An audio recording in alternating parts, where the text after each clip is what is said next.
ఈరోజు ఈ వీడియోలో మనం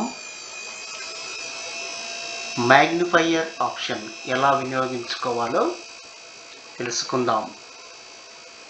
ఏమిటంటే ఈ మ్యాగ్నిఫైయర్ అనే ఆప్షన్ మనము ఏదైనా పీసీ లేదా డెస్క్టాప్ నందు పనిచేసేటప్పుడు ఏదైనా ఒక ఫైల్ని మినిమైజ్ చేయడం లేదా మ్యాక్సిమైజ్ చేయడం అంటే zoom out or zoom in అనే ఆప్షన్ని ఎలా వినియోగించుకోవాలో తెలియక ఇబ్బంది పడుతూ ఉంటాం.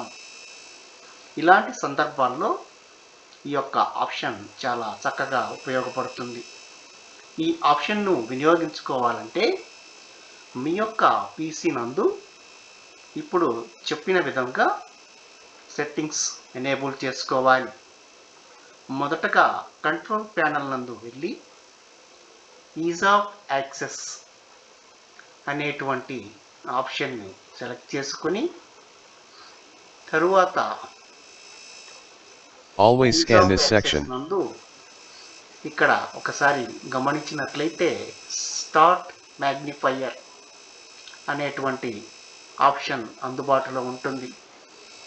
ఈ స్టార్ట్ మ్యాగ్నిఫైయర్ అనేటువంటి ఆప్షన్ మనం ఎనేబుల్ చేసుకున్నట్లయితే మనకు Start magnifier. మైనస్ అనే ఒక రెండు ఆప్షన్స్ చూపిస్తుంది. Start narrator.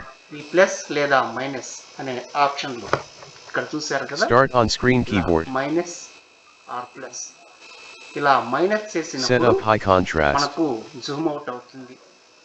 అదే విధంగా ప్లస్ Start చేసినప్పుడు magnifier. జూమ్ ఇన్ అవుతుంది. జూమ్ అవుట్ జూమ్ ఇన్ అనేటువంటి Start options narrator. ఈ విధంగా ఎనేబుల్ అవుతాయి. ఇలా ఎనేబుల్ చేసుకుని Start on screen keyboard. మనము కంప్యూటర్లో వినియోగించుకునే క్రమంలో ప్రతిసారి Set up high contrast. చక్కగా ఈ యొక్క జూమ్ ఇన్ జూమ్ అవుట్ యొక్క Start options magnifier. ఉపయోగించుకోవచ్చు. ఇది ఈనాటి వీడియో. ఈ వీడియో కనుక మీకు నచ్చినట్లయితే టెక్నాలజీ ఛానల్ను లైక్ చేయండి, షేర్ చేయండి మరియు తప్పనిసరిగా సబ్స్క్రైబ్ చేసుకోండి. Thank you. Start on screen keyboard.